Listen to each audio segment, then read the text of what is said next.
welcome to today's episode of Loud and Brown. Today I'm your host, Saleh.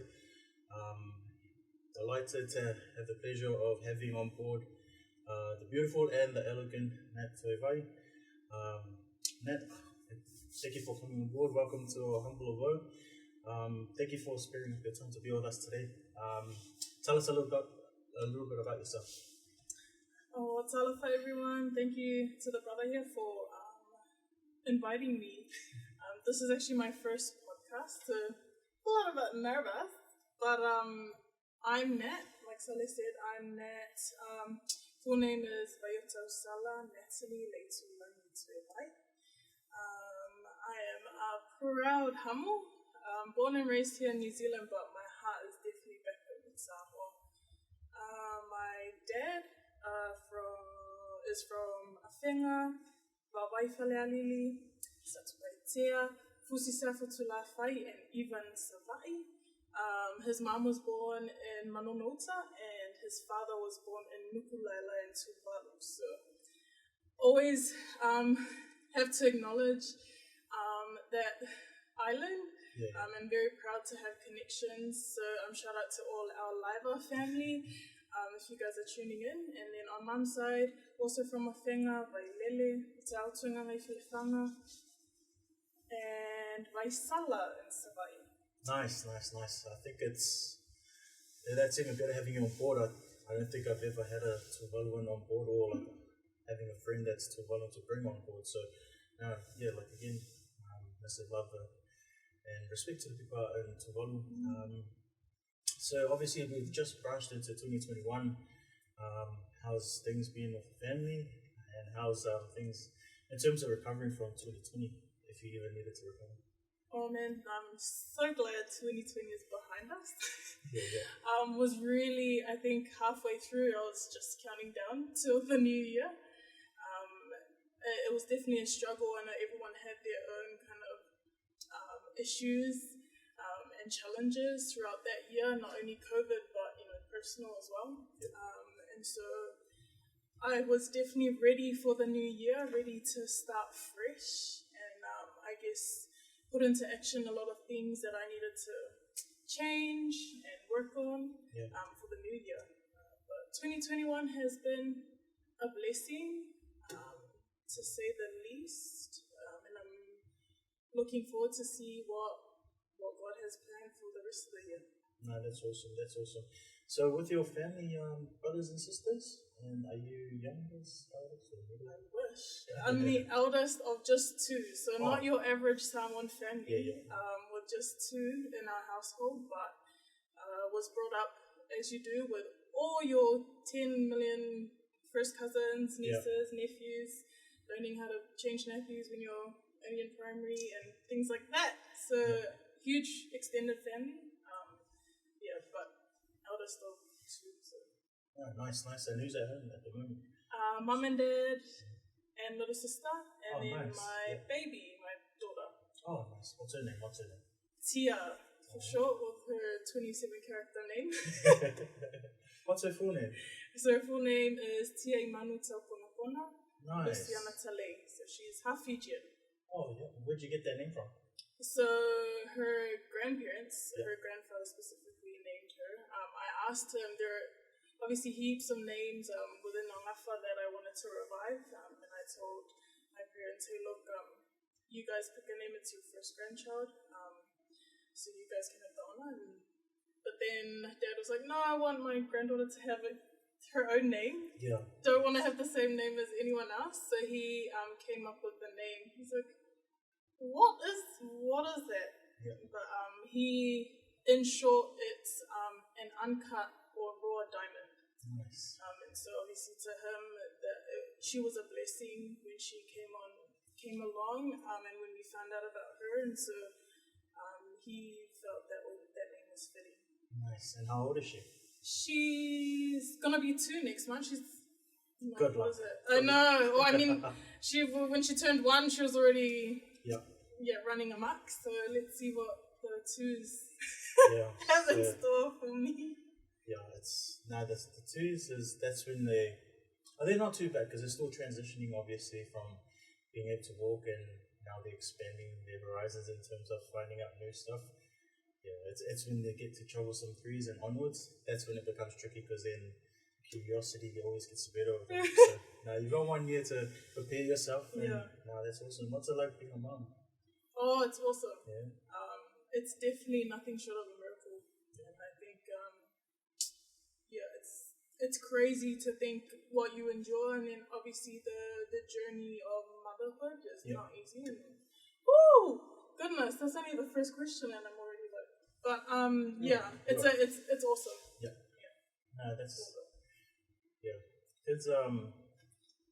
Kids are definitely a blessing. I've got two little ones as well. Well, not so little. They're 10 and 8, and it was funny because we went this morning we're all on an 8-week challenge, so we took them out to the walk, and we hit Tutra, and like they were fine the first lap around, but they didn't know about the stairs at the end. And then so like as soon as they're walking, there's a path that heads back towards the car park. They could see us near the end, but then you veer off to the stairs, and both of them are just like, not looking forward to it. But kids are definitely a blessing. I wrote that in the story that I had as well. It's so amazing, the thought that half of who you are is in another human being. I think for you, you'll start to figure along as your daughter gets older, like you'll start to see different parts of you as well in her, like your little next and just her little behaviors and stuff like that. It's exciting times, so that's awesome for you. So with 2020, how was that with you, for you and your family as well? Like, what was COVID like?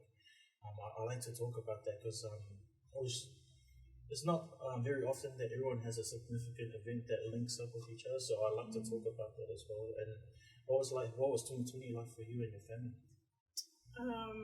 I mean, the beginning of 2020 was quite rocky for me to begin with, because I separated from my husband.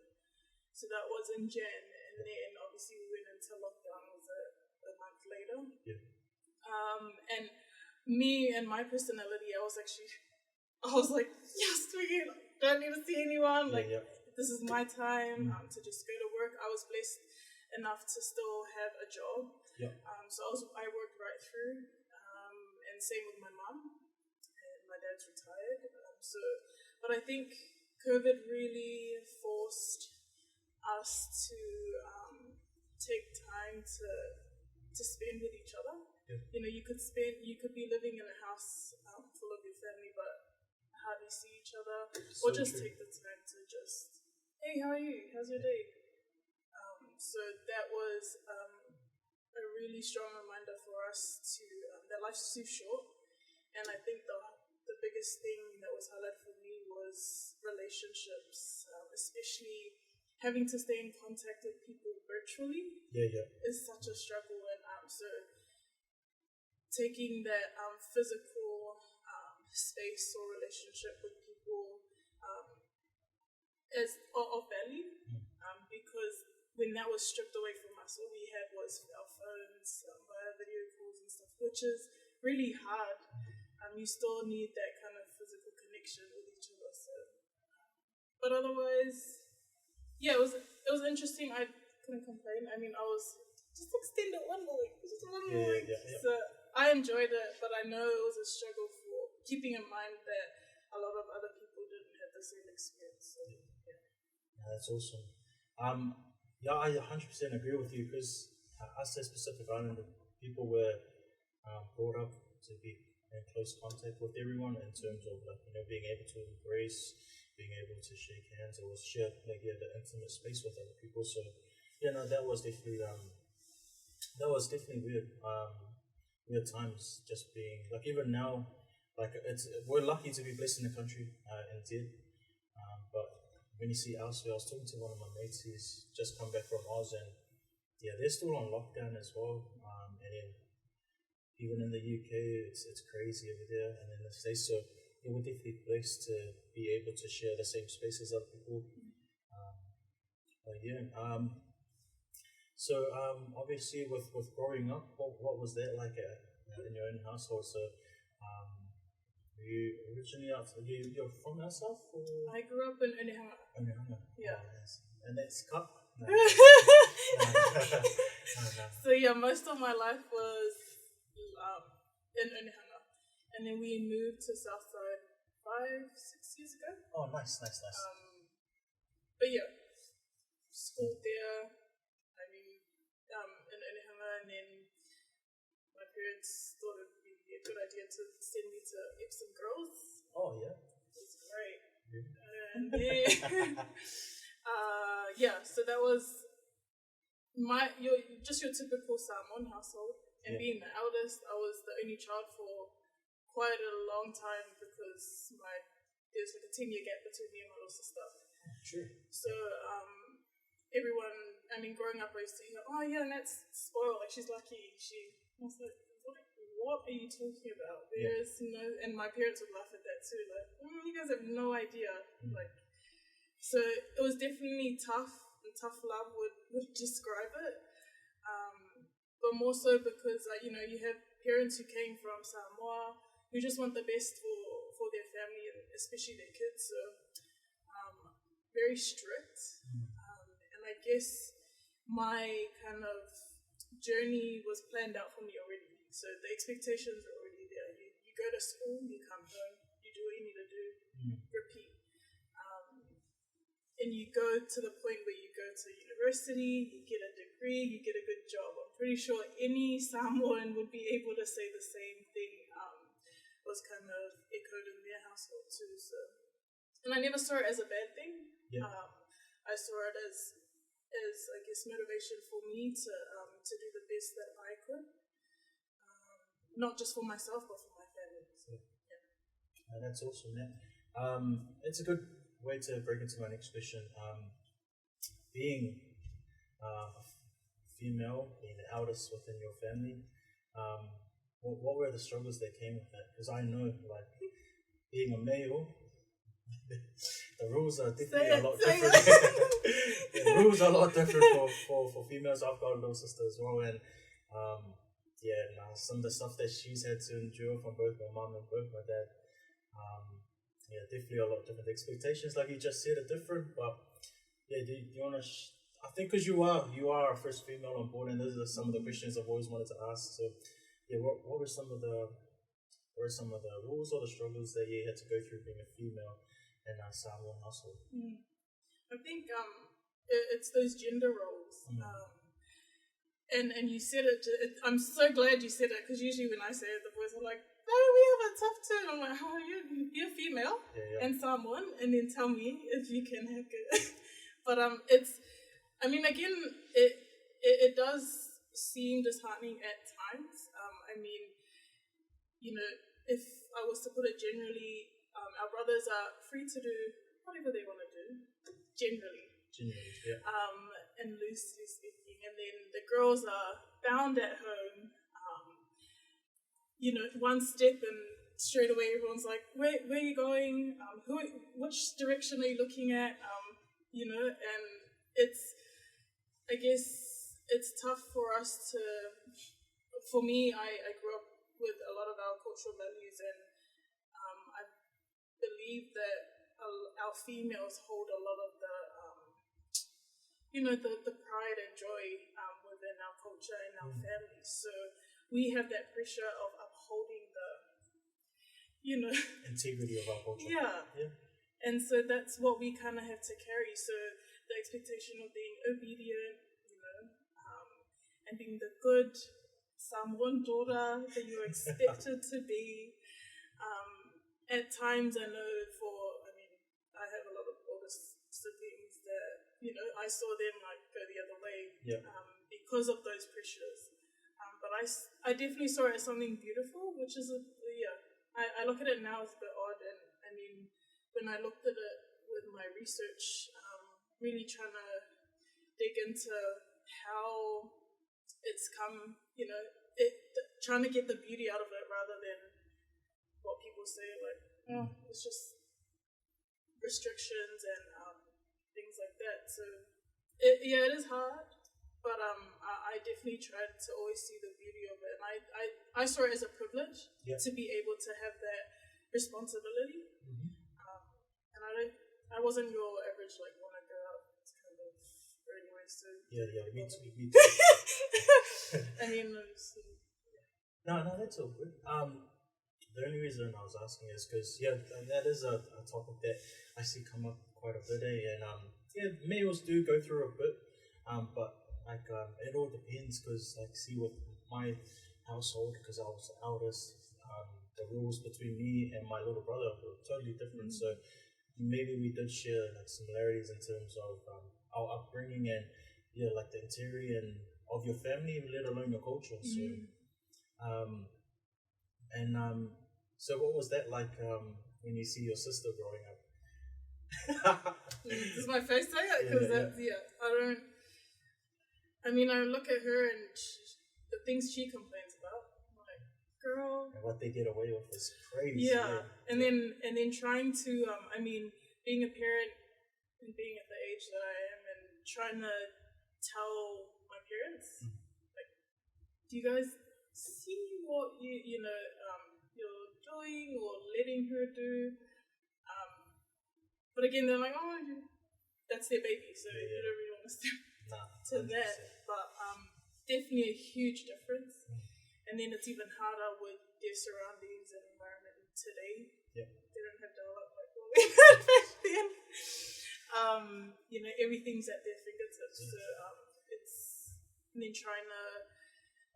I've been kind of like the middleman between that generation and then my parents, trying to kind of educate my parents too in terms of that aspect and the dangers around that too. But that's still trying to figure it out. That's such a tricky space to navigate through because, like you said a bit earlier, our parents did come over from the islands and they did come here to work for a better future for us, and that's all they knew.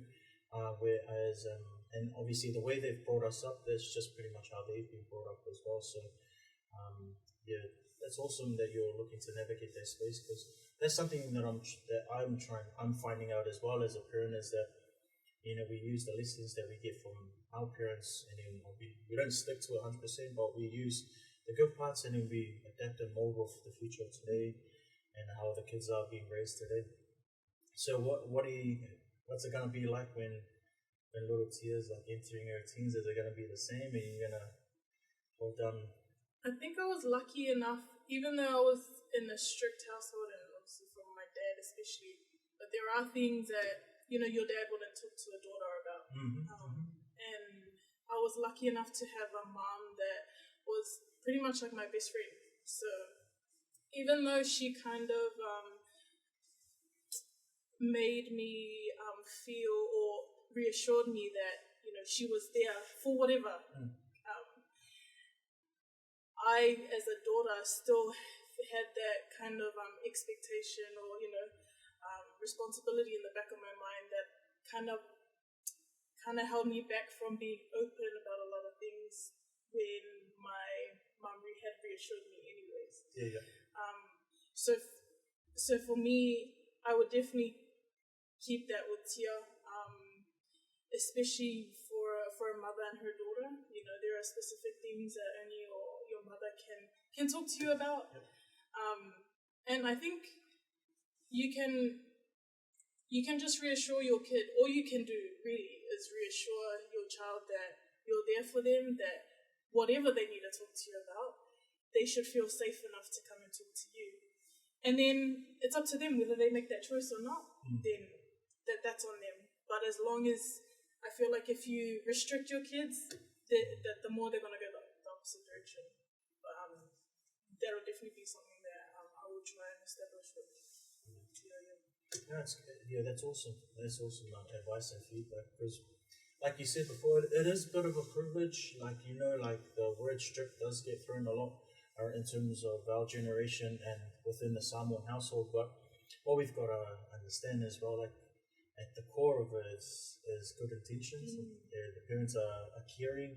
What we know is only this small compared to the experience that they have within the world itself. So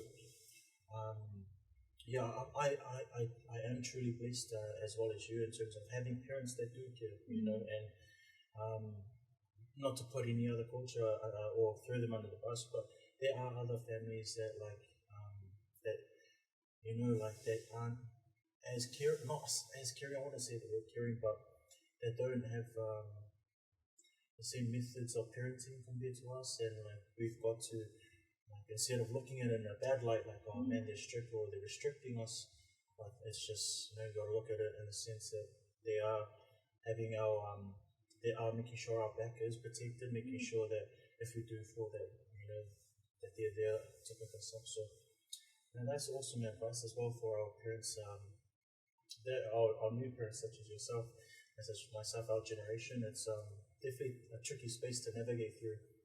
What's obviously with your little one just being 2, or what's some of the what's some of the things that your parents would have told you off for, or like not told you off for, but that something that they would have taught you that you only understand now becoming a parent?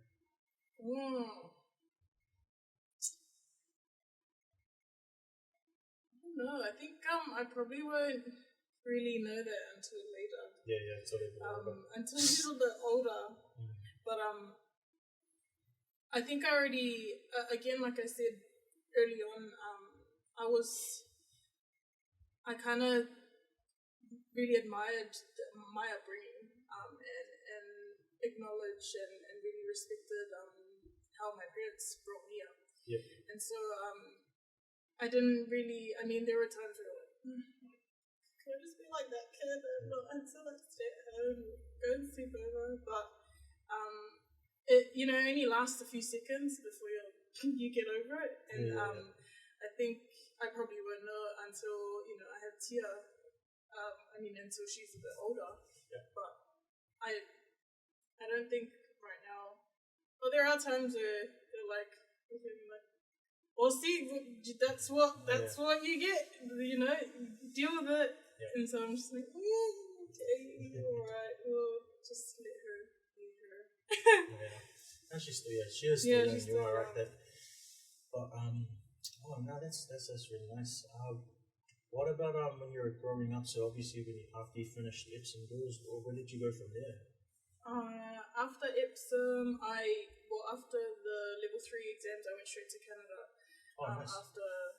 And I was sitting there. I was there for 2 months, and the first month I was anxiety on high, waiting for exam results because I knew I just caked a lot of them. Oh yeah. And so every morning I'd wake up, check my emails, and it wasn't until I think the second month that I got the results and I got into uni. And so my dad wanted me to do law, but I didn't apply to do law. I enrolled into the Bachelor of Arts program. Nice. And so he didn't know that until I started. Yep.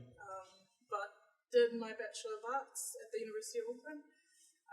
That was straight after high school, and then my honours, and then did my MA, and then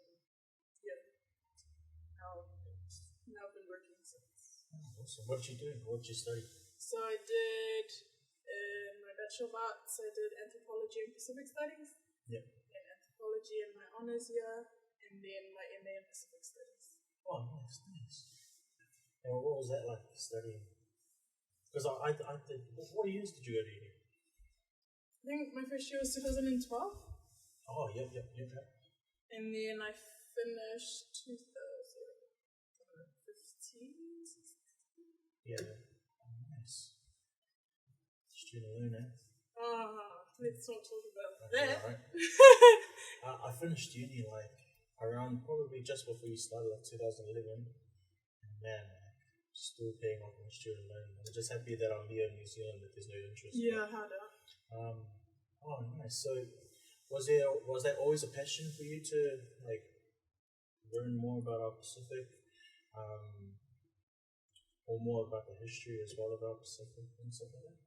When I started, in my 7th form year, obviously there's conversations that you have with your careers advisor when you're in your senior years.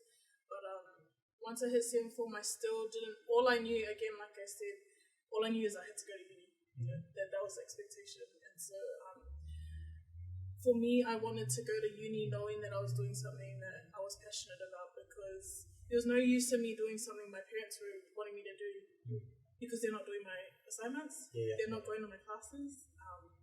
So I really needed to want to be there. So my careers advisor asked me a few questions about what I loved, and obviously culture was right up there. So I think some of the options were like interpreter or something along those lines from what I can remember. And so she advised Pacific Studies may be a program to look at. And so that's what I applied for. And when I got into my first semester, I took anthro as an elective, and then loved it, and then switched to double major. So that's how anthropology came into the picture. Anthro was pretty fun. I think I did do a elective as well. I think it was 106, which was like anthropology of music or something. Oh, yes. Yeah, and that was a pretty cool one. So it was a history of music, and that was real fun. So you did your master's in Pacific Studies. What was your thesis on? So it was a branch off from my honours thesis.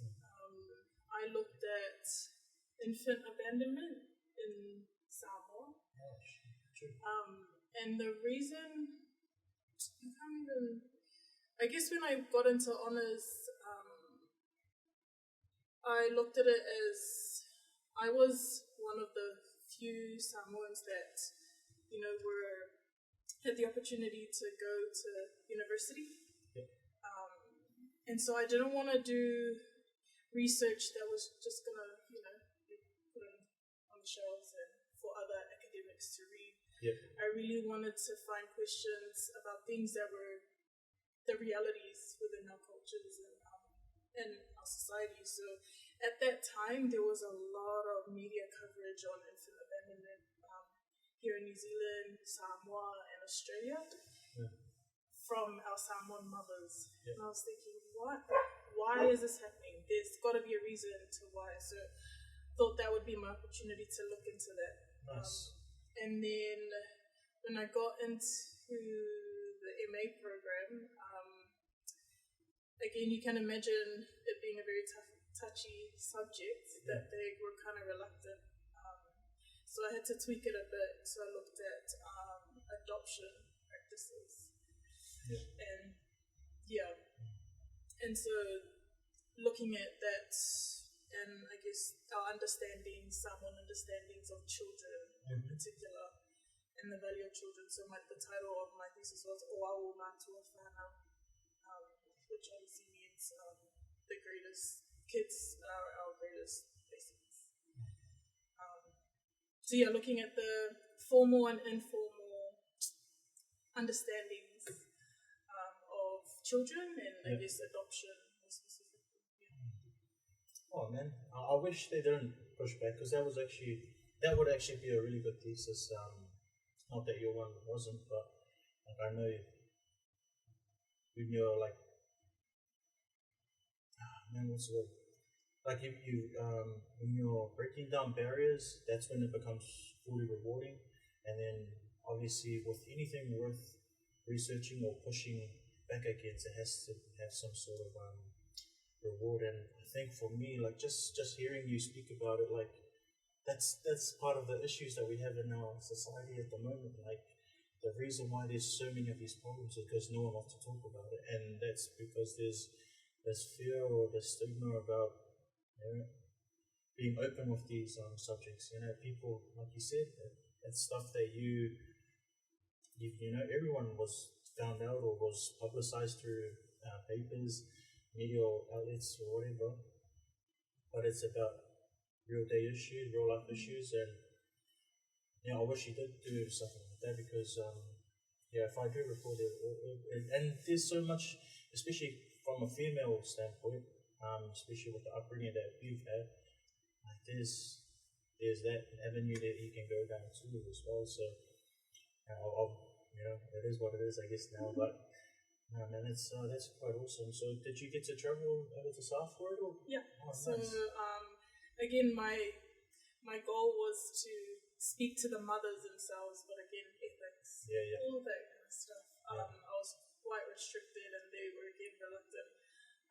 was one thing for them here, but also going back home and being like, hey, I just want to, in the short amount of time. So I managed to talk to some of the organizations that worked with mothers, but not. I wasn't able to speak on mothers directly. Yeah. So it was through them that I was able to kind of get a gauge of why some of these things are happening. And it was just like what we talked about, those expectations get to the point where these females, become disempowered and don't feel strong enough to be able to take on the backlash, and so if they were to weigh out their options, that was the easier option, and to be able to face it. No, that's. I don't think that's just a Samoan issue as well. It's a Pacific Island issue that even till this day it still happens, and it throws off our parental expectations, but as well as disappointment. No one wants to be disappointed their parents. There is a lot of pressure. I spoke to recently, was named John Hulu about this as well, and he said that some of the issues were behind, mental health is just a pressure because our parents have come here and in the search of a better future for us and our generations to come, and it's more like, sometimes it can get a bit overbearing in the sense where they're like, okay, my job's done, I got you here, now it's you to carry us to the finish line.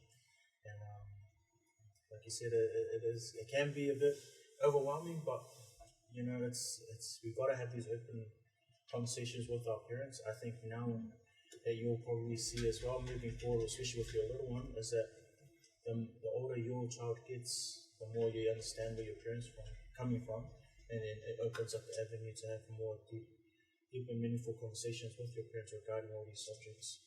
And that's awesome. So what do you do actually for work now? I'm currently at corrections. South. And I started last year in admin, property, and just working on another aspect of the job now, progressing to a different role for this year. But at corrections officer. So would you ever look to revisit something along the lines of what you studied at uni? It came up in a conversation last week, I think it was, at work, because again, culture is a huge part of the work that they do as well with the wahine, and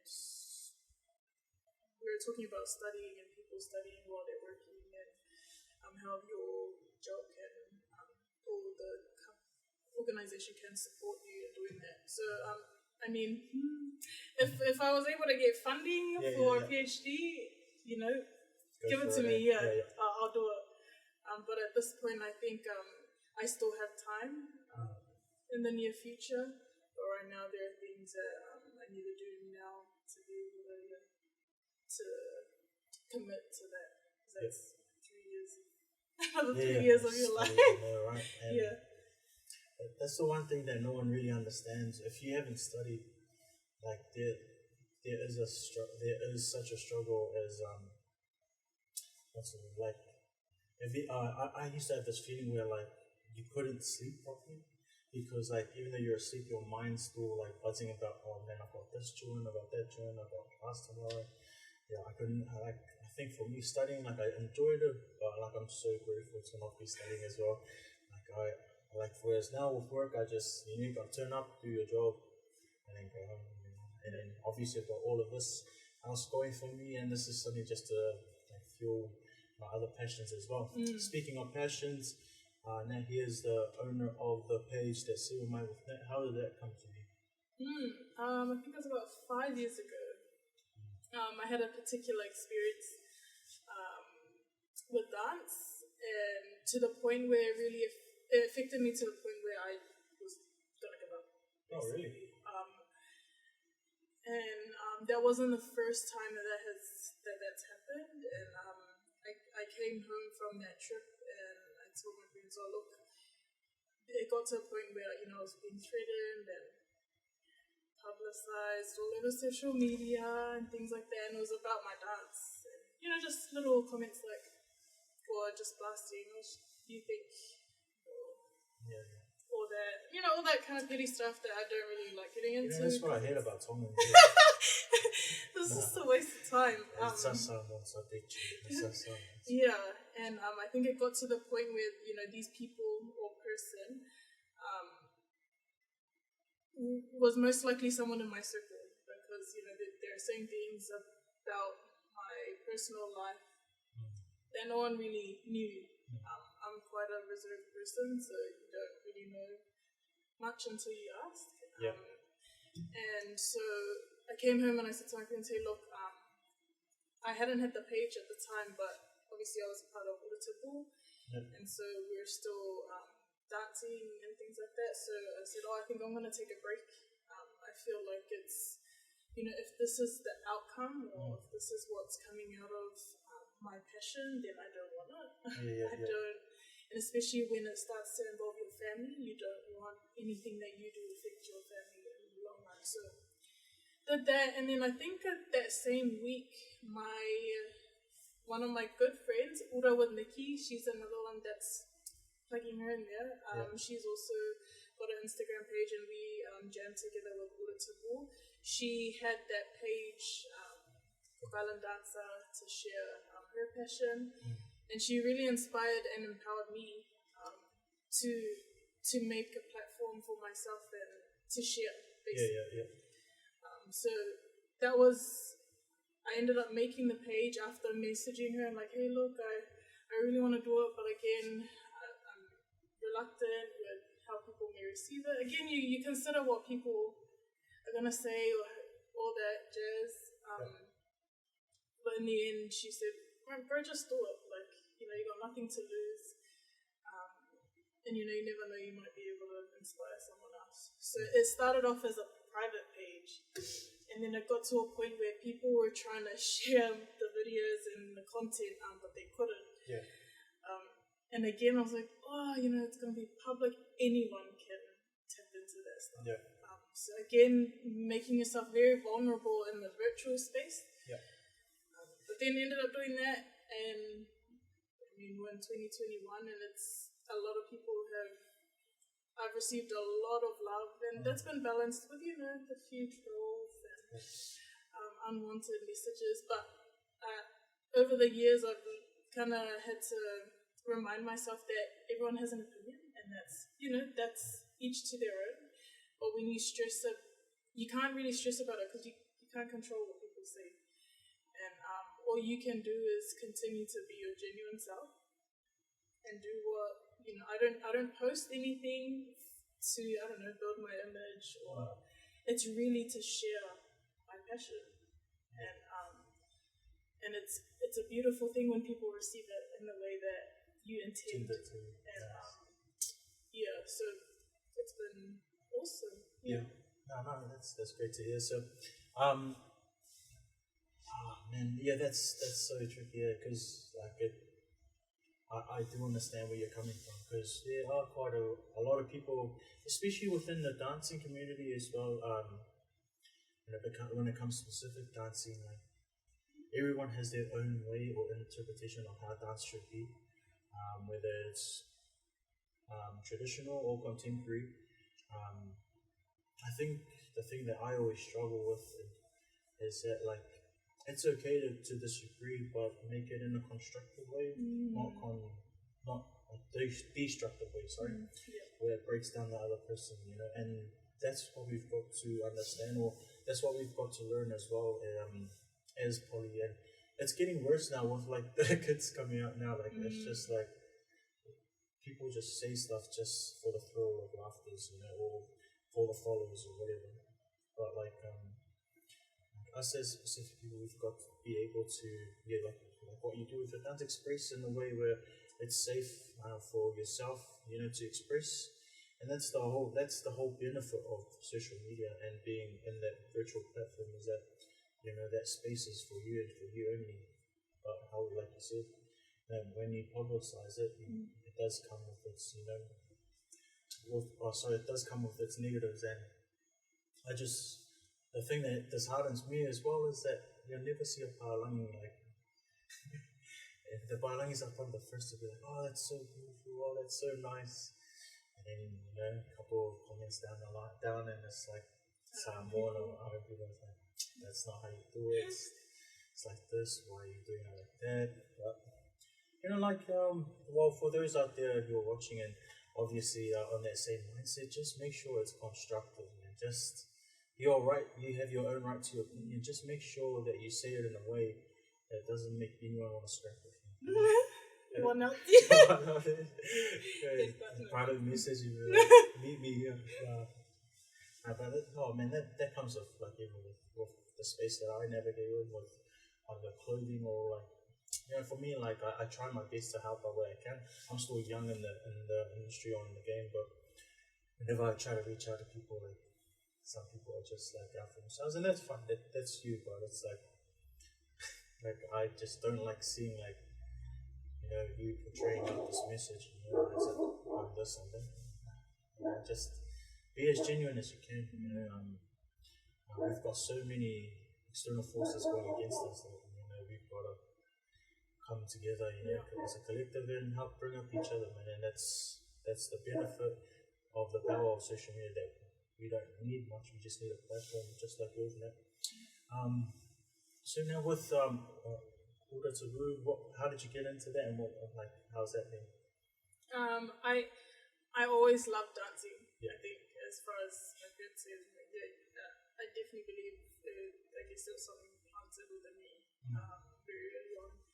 And so growing up, you did your talent shows in primary school, and I was in like a library, like a homework center out in Onehunga, and they did this talent quest, and confident as just went and put my name down and did like a little set. Nice. And then obviously into intermediate, same thing. High school, Polyfest is obviously the main platform. I started in Cook Island group, and then after that I was like, oh no, I'm not going to any other group, I'm sticking to Cook Island group. And then my cousin, lucky me, was leader the very next year, and so she gave me no choice but to join someone group. Oh yeah. And then at Onehunga or Epsom Girls. Yeah, Epsom. Oh nice. Yeah. And then fifth form, same thing. And then once I hit fifth form, mum and dad were like, yeah, whaelo lea nga, lavanga siva, just typical buzz, eriseme no siva, blah blah. So it's like, okay. But I still went. So sixth form I didn't join officially, but my friends were still involved, so I just went to help out. And then maybe a week before Fia night, my parents get a call from my friend's parents, and it was to ask if I could be a ball. Oh, nice. And I was like, what the heck? I'm not even a part of the group. Yeah. And same thing, my mum was like, nah, it's Lefekawi. Nat hasn't been to practice. And then mum was like, oh, I don't think that's appropriate. Give it to one of the girls who, all the leaders. And the parents were like, no, there's no one else that can do it. So again, when you are called, you receive it and you just go. No, nice. So did that, and funnily enough, we won Bell Ball that year. Yeah. Sixth form, and then I don't know who put my name down to be leader the next year. So then obviously I finished off there. Went to uni, and my parents were like, "Walavanga siva, alofele aunga." So we went and I think I skipped 1 year. Oh no, I actually joined. I joined solo that year. But for AU? Yeah, for ET. So I went and. For real. Oh, bro, I'm a Wassa old boy, man. Oh. I know, that's what I was like. Bro, how many people? What's wrong with Wassa? Nah, okay. In my defense, I grew up during. You know who's went to AU and joined the Outsa? Hey, well, testing a lot. Yeah. No, so all my cousins were in Outsa. So I fell in love with that group. Oh yeah. Very early on. I think my cousin was Skalbofo was her 1 year and we killed her, but otherwise that was about it. Who was that? Vanya? Oh yes. That was my year too. I'm pretty sure. Yeah. I think I remember. So me and Mum came to kill her that year. But nice. Yeah. So I was an outside, I never joined Wilson. Sorry, Wilson. Not like nothing personal. Just, we don't miss out on anything. Yeah, you don't actually. You don't. So yeah, did that for a couple of years. Then I really felt like I needed to step out of my comfort zone and test the waters with my passion. Yeah. And so Uratapu, they were looking for an extra dancer for their Spiritu Saitu theatre piece. So what is it, like a dance company? Yeah, so Uratapu Pacific Dance under the direction of Charlene Tedra. They've been around since 2008. Yeah. I auditioned in 2013, if I remember correct. And that was an experience in itself. And I've been part of the group since the other company since then. Oh, nice. And so, like, how does that work? Is there a massive group or like is it? Oh yeah. So there's there's a core team that because we do a lot of things. So we have done quite a few theatre shows. We gig, we entertain at events, community, and corporate. Yep. We also run workshops as well. Nice. So we have a core team who are usually split to, facilitate the different groups. Yep. And then we've just recently formed the SIPA team, which is dedicated to the community gigs, birthdays, weddings, and then the workshops as well. Yep. Yeah. And is it predominantly female? So we're all female collective from all over the Pacific. A lot of us are Samoan, but we have Galan, Tahitian, Maori. Yeah, quite a big group. Oh, nice. And that covers like different cultural dances? Yeah, so we do all most Pacific dances, and we use a lot of our Pacific dance forms as a way of training. Yeah. Oh, awesome. So is it more of a traditional based or like a bit of both, like traditional and contemporary? I would probably say I think as far as we advertise, we are a Pacific contemporary group. Oh, nice. Yeah. But we for all of us, you can never get into that space unless you know the foundations. And so all of us dedicate our time to training, from getting training from the people themselves. So we do. We've been under the direction of Kumu from Hawaii, who's taught us Hawaiian hula. We have our Cook Island families who have been able to tutor us. The girls have traveled to Tahiti to get the training to be able to come back and teach us, and obviously the Samoans as well. Oh, that's awesome. And so, like, what is that's afforded you the opportunity to do a bit of traveling, or? Yeah, we have traveled a bit. I would say. I've only been to Samoa under the group, and I guess a few other places nationally. Yeah. But some of the other girls have been able to go to Hawaii, Tahiti. Yes, that's awesome. That's awesome. Okay, so branching off that, then you started your page, and then so like, was it just from a young age that you grew this passion for dancing, or? Yeah. Like, I know you had that set at the library, but like when it came to, because I think with the page that you created, like most of the dances, I would say mainly Samoan cultural dancing, and So with that, like, where did the love for Siva Samoa come from, and what was it like growing up with that in your life? I think Siva, being Samoan, that's, I guess, the natural way, is getting into that. I was never taught, my mom never, stood me in the living room and taught me specific actions. I think I learned, your typical Samoan way, kikilo makai le me whai, le whai. So that's how I kind of picked it up, observing a lot of old aunties, nanas, and then just, put on the spot, like, hey, so is Siva le man, so kilo pesa Siva. Okay. And then obviously as you grow on, I also watched a lot of, I had a lot of cousins and aunties who were former Miss Samoa New Zealand, Miss South Pacific. Yep. So I watched a lot of their videos, constantly picking out their talents, and then that's also how I taught myself how to ura with the Miss Cook Islands, and then some of the other sets too. So for the most part, before ura tipu, I was self-taught. Yeah. Oh, nice. I just loved it. I think I was a very, like I said, reserved child. I didn't say much at all, and but if I was to dance, I'd be in my own world.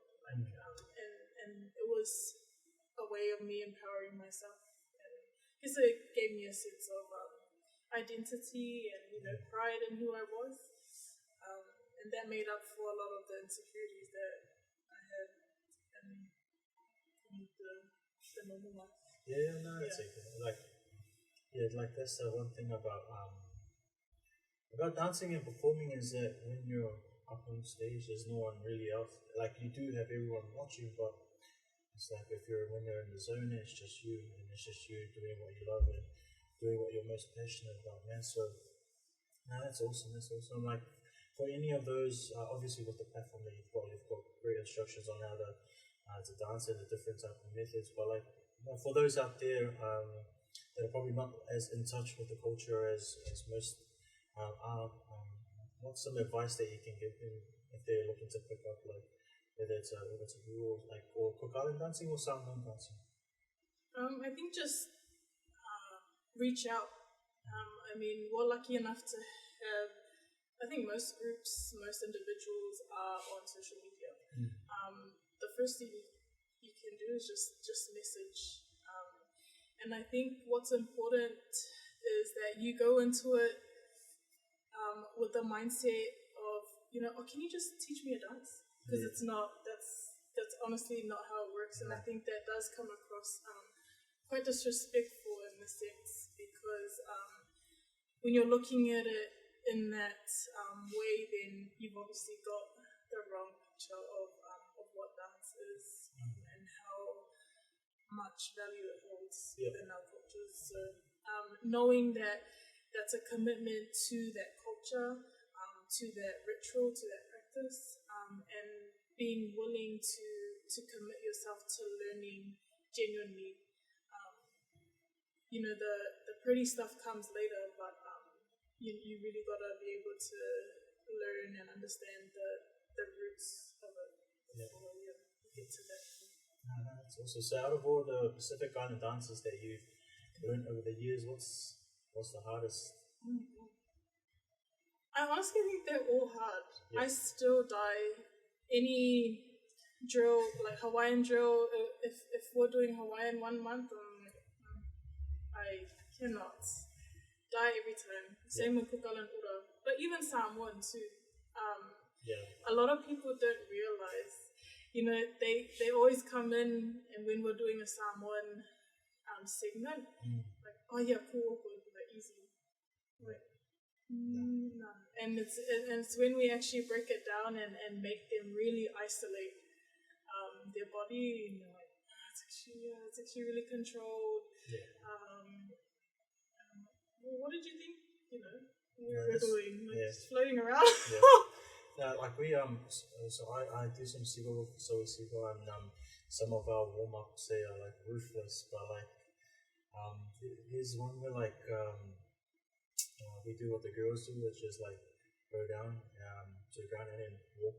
Or, the girls do this, where they go between the different levels, and all the guys were dying, and here's us like complaining about like how the girls have it easy, and then I have so much respect for some of the bigger girls. Like I'm not fat shaming anyone, but like for them, like there's some big girls out there that they've got some mean ass balance and like the way they dance as well. So like even like during our practices, they like still amazes me like how like some of the girls can go up and down and then just hold as well, like mean leg strength.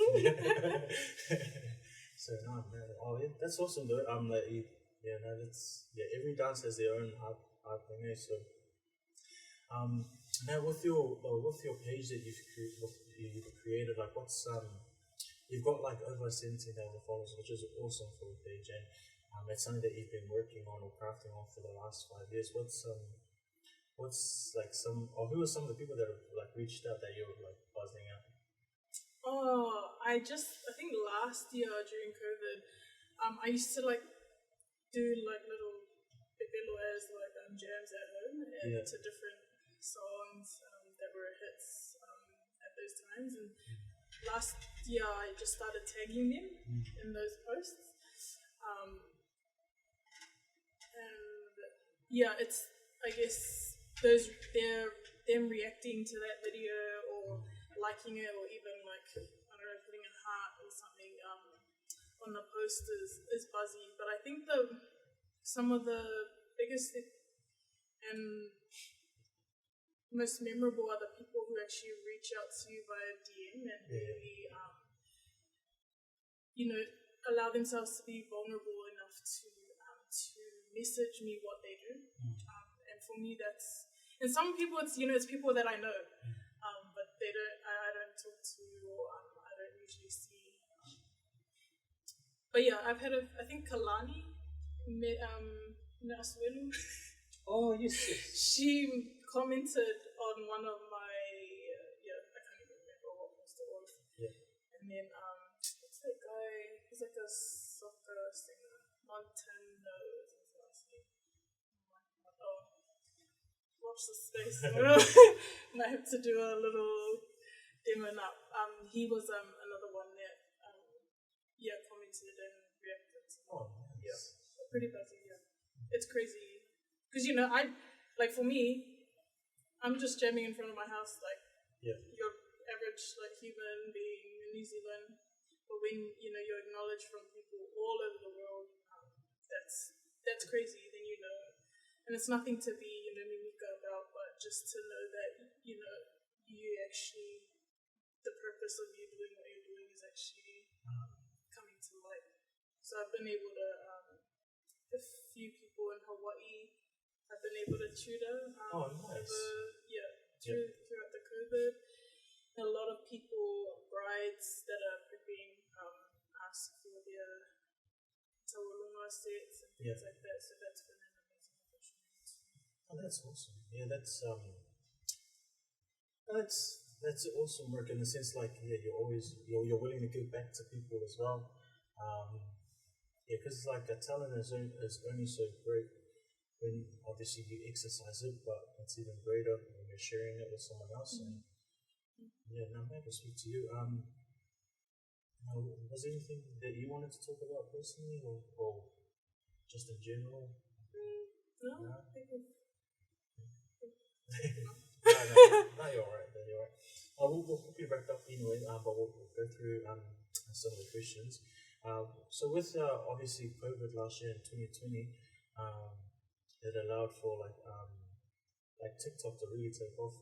Like, what was that like in terms of obviously you jumping on board on TikTok, but like as well as for your platform through Instagram, because like TikTok allowed everyone to come out of their own personal space and like dance and stuff. So like even like now I watch my kids do TikTok, and it's then I like go through and there's so many kids, so even like adults who are like coming out of and like like the undercover dancers, So what was that like for you? Like obviously with your platform that you've got, and like seeing everyone else like jumping on board in terms of TikTok or something. Yeah. I honestly admire all these TikTokers because I cannot TikTok to save my life. We only do it because we're like, oh, we really like, we'll just try it, and then we just tweak it a bit because we can't do the moves. Yeah.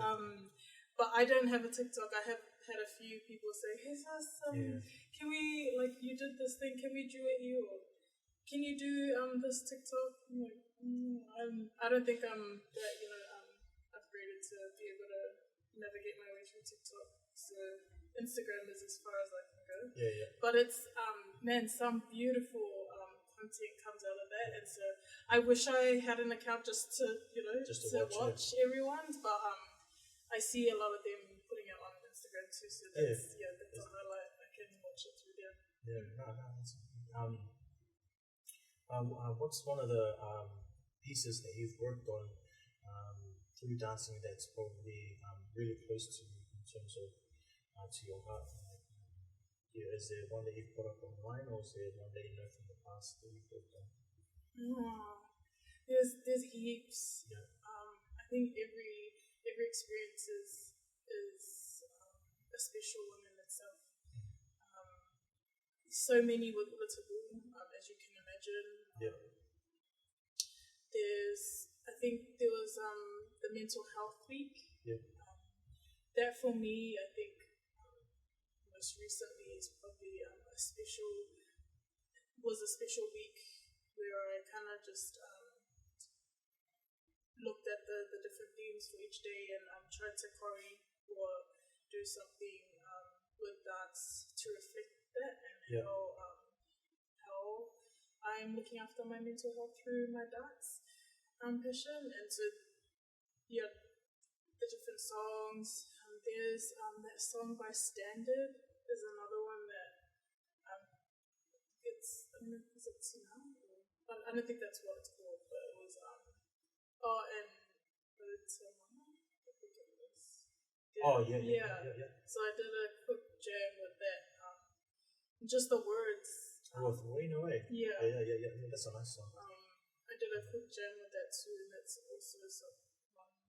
And then just the OTTC jams. Yeah. There was one for Samoan Language Week that we did, and sometimes because I'm not much of I wouldn't say I'm a choreographer. Yeah. You went to Old, so yeah. Whoa! Let's not go there. Just jokes, Ida. Just jokes. That's alright, Bucky. Bucky's the voice. Yeah. So I won't consider myself a strong choreographer, but sometimes I surprise myself. But it's usually the music. It's usually the track that I jam to that I really get into. But those would probably be. Yeah.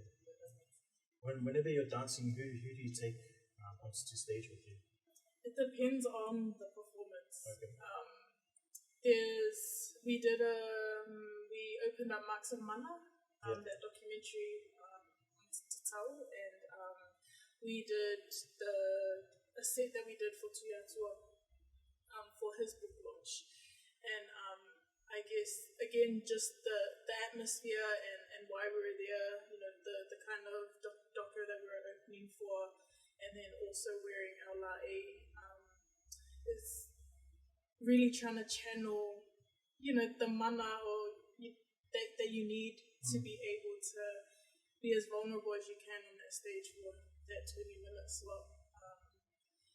And there are times where you kind of have to channel different people depending on what character or what kind of energy you need. If it's a masculine energy, then of course you're going to try and gauge some strong masculine people or icons in your life. Yeah. And same when it comes to female or even just performing in general. It's always a different buzz, different energy. Yeah. We've spoken quite a bit about parenting during this segment, or this podcast. Sorry, good, bad, or bad cop with that. Like who plays which role? I think my dad will be the good cop. He won't say he'll growl you through your mum, like Yeah. and so my dad would sit like he will hardly. I mean, he would if he needs to, but it's usually through my mum. So my mom's a dad cop. She needs to play the dad cop. I think that's most someone. No, that's all good. I don't really want to be intrusive. We did quickly touch on it earlier on about being separated. What was obviously that was just before lockdown. How was that situation for you? And if there is someone out there that's probably having the same mindset, or what is something that obviously the benefits of being separated, especially being in a young family, but at the same time, what's something that can help both parties part on a civil note, but at the same time ensure that each other are okay? What is some advice? I think I did a quick live during COVID, and someone asked, just this little kids asking, "Are you single?" Mother married. But it was when I answered that question, and maybe an hour after that, I got a text message from a young lady who was also going through the same thing, and had a baby as well.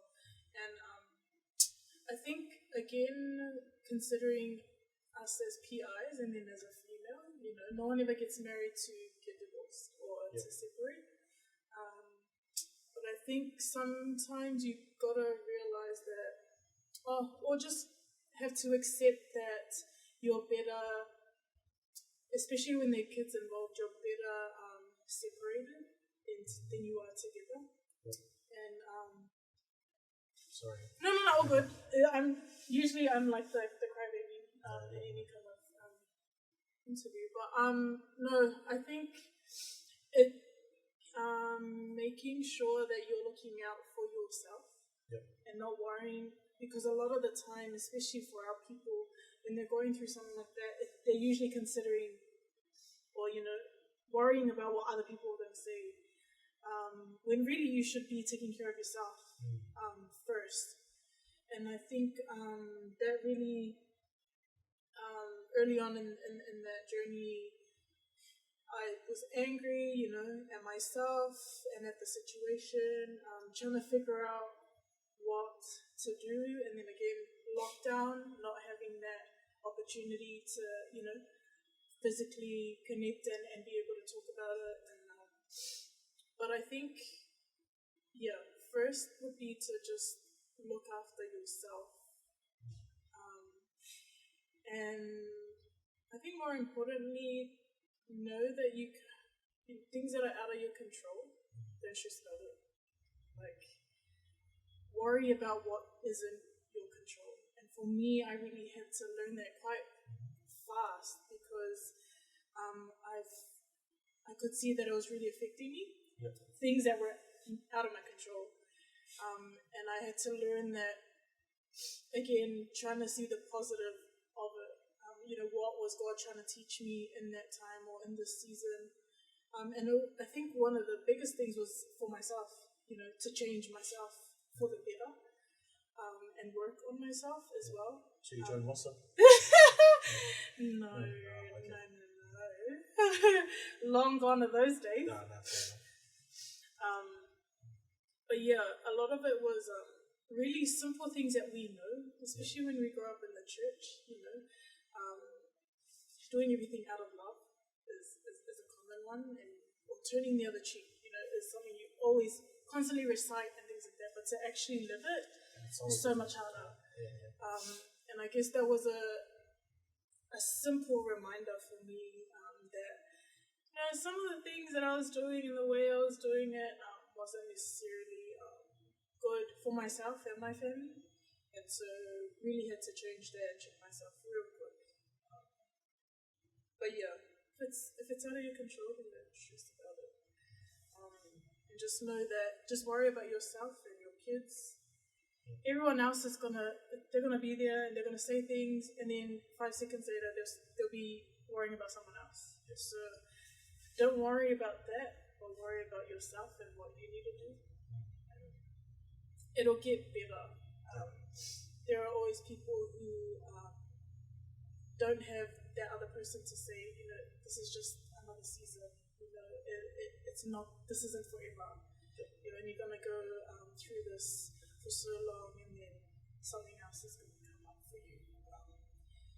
But a lot of our people just think of that moment or that struggle, that challenge, and not what's the beauty that's gonna come from it. Yeah. That's also, thank you for sharing that, and it's quite powerful to be a witness to what you just said, because it is conversations that needs to be kind of normalized. Like you said, there is that external pressure that everything should work out, and like you said, you never get married to get divorced, but there's so many external pressures that are trying to bound you together, but at the end of the day, does it sit right with you? And that's the person that you have to deal with on a daily basis. Thanks for sharing that. You guys are okay though?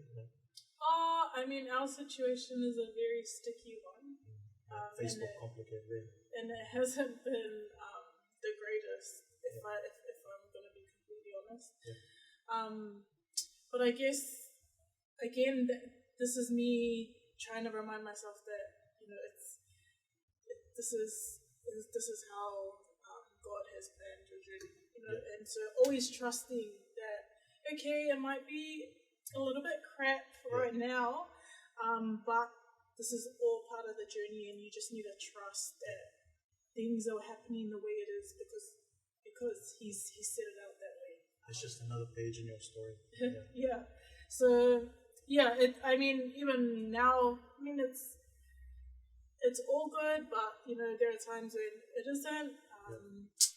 But I guess I'm just grateful for the little things. You always got to remind yourself it could be worse. And I'm grateful that we still have our daughter with us, that I wake up every day, that I'm able to go to work.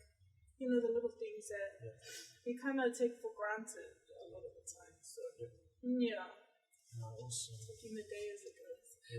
Taking every day as it comes as well, man. Just the action of waking up is a blessing in itself as well. So, mad respect to you, for sharing that with us. And like I said, I don't really like to be intrusive. If you had never brought it up, I wouldn't have asked. But it's like I said, it's a conversation that needs to be normalized. And there's other people out there that are going through similar situations, and it's just tough because it's just the generation that our generation that we've an era that we've grown up in, is that things are a bit tougher when it comes to interpersonal stuff, in terms of talking about it. As you can tell with our young males out there as well, there's a lot of issues out there that we need to talk about, as well as be able to normalize those conversations. So thank you for sharing that with us as well. And if there is anyone out there as well that's going through those particular issues, whether you're male or female, there's always people out there in your corner. That's one thing that you've never got to forget, is that you never isolate in your problems. You never isolate yourself within your problems. There are people out there. People may not necessarily agree with you at the time, but they'll come around.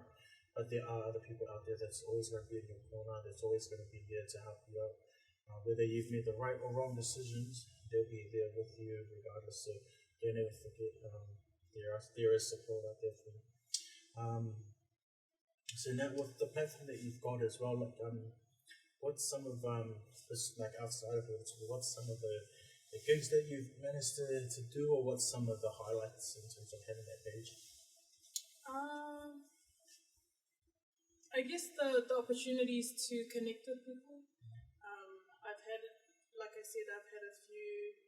quite a few brides, particularly from the US and Hawaii and Australia, who have messaged and asked for help with their sets for their Talofa or item, and then being able to teach virtually with some of the sisters overseas has been probably the main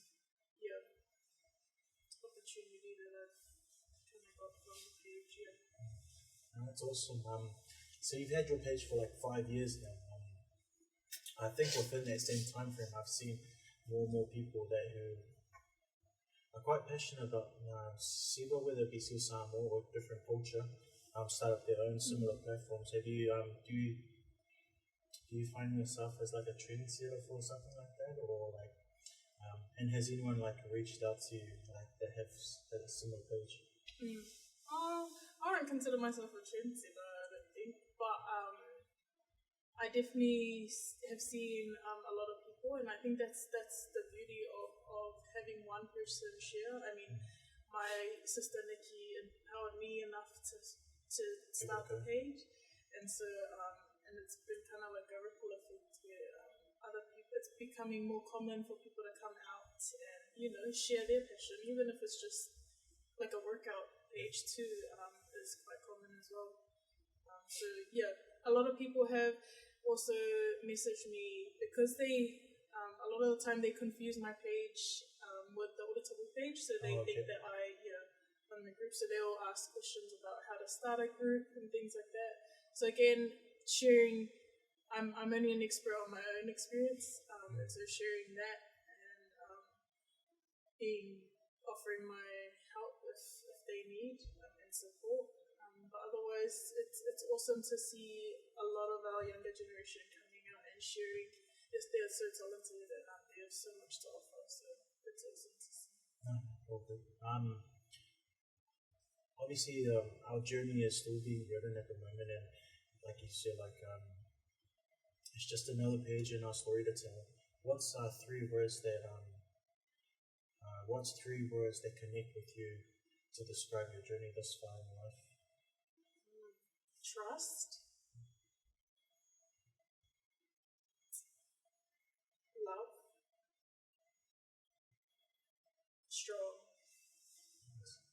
Nice. Cool, no worries. So, only on that note, we'll quickly wrap up. What's a quote that's, I always ask all the guests, but what's a quote that sits with you that you've, that's always sat with you, either going through your journey or just something that you've always like referred back to in your life so far?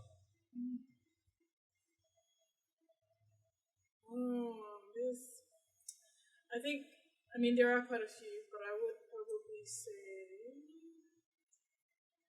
there's a Samoan proverb, "O'whaiva e tapua ia e Maguia."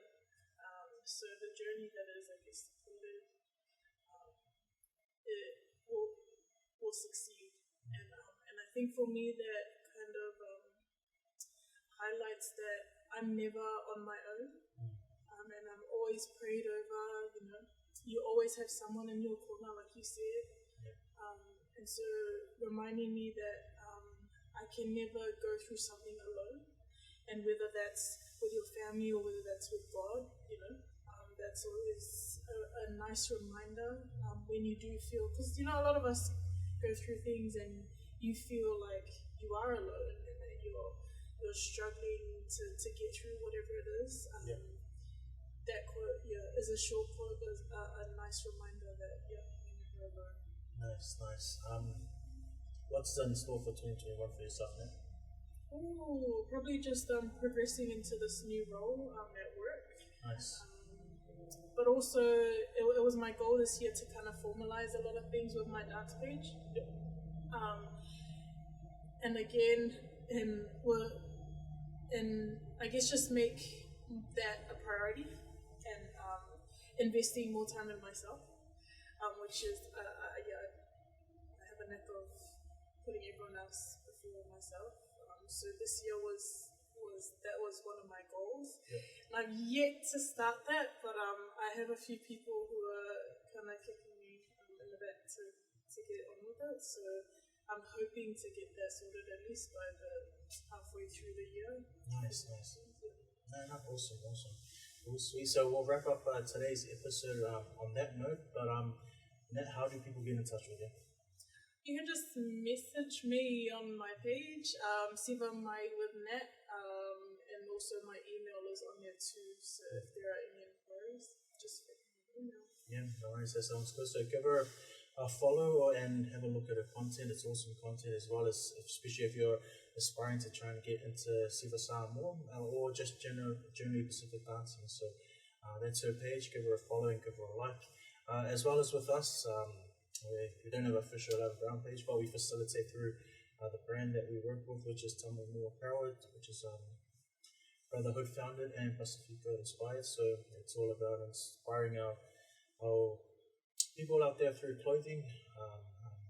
And we've got heaps of new merch coming out shortly. We've just put up our website, so make sure to jump on there and purchase some stock. But yeah, we do appreciate all the orders that have come through so far, and everyone's patience as well during these tough times in terms of getting stock. But yeah, we appreciate the follow, as well as everyone that's subscribed to our channel, which is the Talofa channel on YouTube. So feel free to jump on and give us a subscribe. But yeah, that's us for today. And again, I'd like to thank you, Nat, for sparing up your time to come on board with us and obviously share a bit of your story as well as your knowledge in terms of the space that you're navigating in. And I can't wait to see what us to 2021 has in store for you. But all we hope from our end is that you are blessed with you and your daughter, as well as with your family, and we hope all the best for you. Alright, cool. Thanks for tuning in today, and yes, stay tuned for next week's episode. Cool, thank you.